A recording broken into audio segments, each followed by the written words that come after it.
नमस्कार सभी भाइयों को।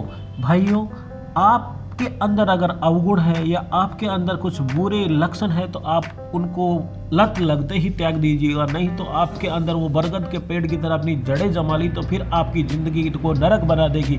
इसी के ऊपर आधारित है मेरी एक कहानी। एक गांव के अंदर एक लड़का रहता था। लड़के के अंदर इतने सारे अवगुण भरे हुए थे कि उसे जुए खेलना, ताश पत्ती खेलना, पैसे लुटाना, ये सारी आदतें, उसमें बुरी आदतें को घर बना रखा था। तब घर वाले उसके परेशान रहने लगे। लड़के की आदत छुड़ाने के लिए काफ़ी प्रयत्न किया मगर लड़का आदतें छोड़ नहीं रहा था। लड़के से पूछा गया कि क्यों नहीं छोड़ देता इन आदतों को, तो लड़के ने एक ही जवाब दिया कि मैं इन आदतों को नहीं पकड़ रखा, इन आदतों ने मेरे को पकड़ रखा है। घर वाले परेशान रहने लगे। अब हर घर के अंदर ये होता है कि लास्ट ऑप्शन जब लड़का कुछ ऐसा करता है तो परिवार वाले एक ही सलाह मशूरा करते हैं कि अब इसकी शादी करवा दो।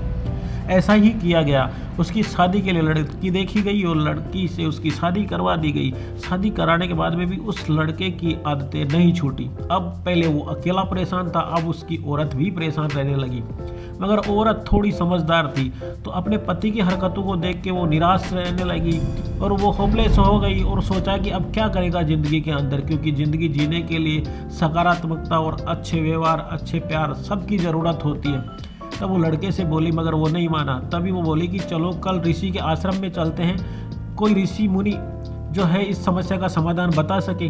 लड़का साथ हो गया अपनी औरत के। वो आश्रम में पहुंची तो आश्रम के अंदर जैसे ही ऋषि महाराज बच्चों को शिक्षा दे रहे थे तभी वो गई, महाराज को प्रणाम किया और बोला कि महाराज, मेरे इस आदमी में, मेरे पति के अंदर ये लत लगी हुई है, ये छोड़ नहीं रहा, जुए की लत है, जिससे हमारे गरीबी बढ़ती जा रही है। तो महाराज ने बोला कि आप ऐसा करना, कल सुबह मेरे पास इसको लेके आना, मैं इसे कोई तरीका बताऊंगा जिससे ये लत छोड़ देगा। दूसरे दिन जैसे ही लेडीज अपने पति को लेकर आश्रम में पहुंची तो महाराज एक पेड़ के पास खड़े थे और पेड़ को दोनों हाथों से पकड़ रखा था। अब लेडीज गई और बोली कि महाराज मैं लेके आ गई अपने पति को। तो महाराज बोले कल लेके आना।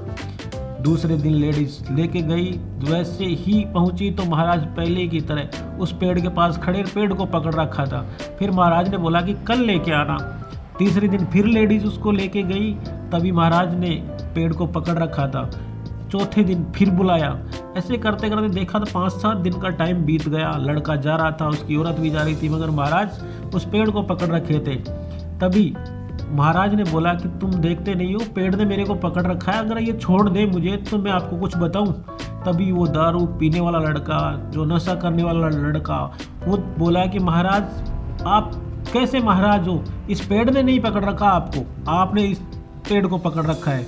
तभी महाराज बोले कि मैं भी तो तेरे को यही बात समझाना चाहता हूँ, तू बुरी आदतों को तूने खुद पकड़ रखा है, न कि बुरी आदतें तेरे को। अगर तेरे को ज़िंदगी में सफल होना है तो इन बुरी आदतों को त्याग दे। अपने दृढ़ निश्चय के साथ अपने दिल के अंदर एक ठोस निर्णय बना कि मुझे बुरा काम नहीं करना है। अगर तेरी आत्मशक्ति, तेरा आत्मसम्मान और तेरा दिल अगर गवाही देगा तब तो इन कार्यों को छोड़ सकता। दुनिया के कहने से तो कार्य को नहीं छोड़ सकता, ये गंदी लत को।